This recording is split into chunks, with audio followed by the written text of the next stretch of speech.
mes sincères remerciements à la Commission nationale des droits de l'homme qui, conformément à son mandat légal, œuvre pour une meilleure garantie des droits de l'homme au Mali, notre pays.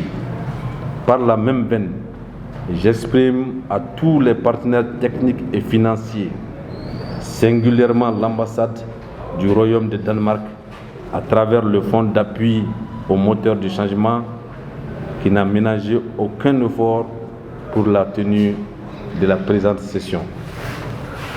C'est sur cette note de reconnaissance que, tout en souhaitant plein succès à vos travaux, je déclare ouvert le dialogue pour les droits de l'homme, la prévention des conflits et l'extrémisme violent dans la région de Kita. Je suis très heureux aujourd'hui de présider la cérémonie d'ouverture de l'atelier du dialogue interreligieux dans le cadre de la prévention des conflits et de l'extrémisme violent à Kita.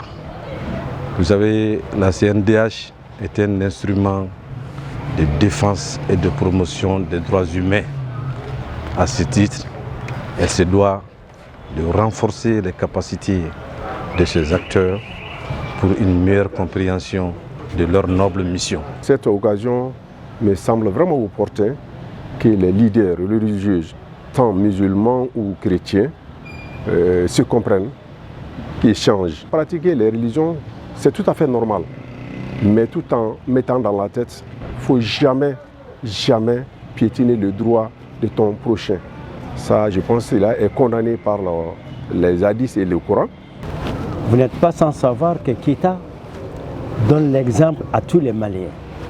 Parce que c'est à Kita que le pèlerinage de nos frères catholiques se passe. Alors que la ville de Kita est composée des musulmans et des chrétiens. Ils vivent ensemble en symbiose, dans l'attente, dans la bonne compréhension.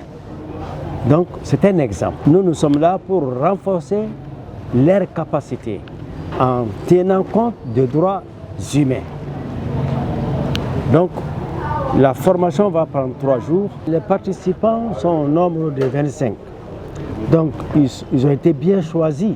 Il s'agit des imams, il s'agit des prêtres, il s'agit des pasteurs. Ce qui est recommandé et ce qui est souhaité, c'est qu'ils fassent les restitutions dans les mosquées, dans les églises, pour que d'autres personnes ou les croyants soient bien outillés de ce qu'ils vont apprendre avec nous. Que ces genres de rencontres se multiplient à travers tout le pays pour que tout le monde en bénéficie. Et je demanderai aussi aux autres localités du Mali de prendre exemple sur Kita et que nous puissions vivre en parfaite harmonie dans ce pays.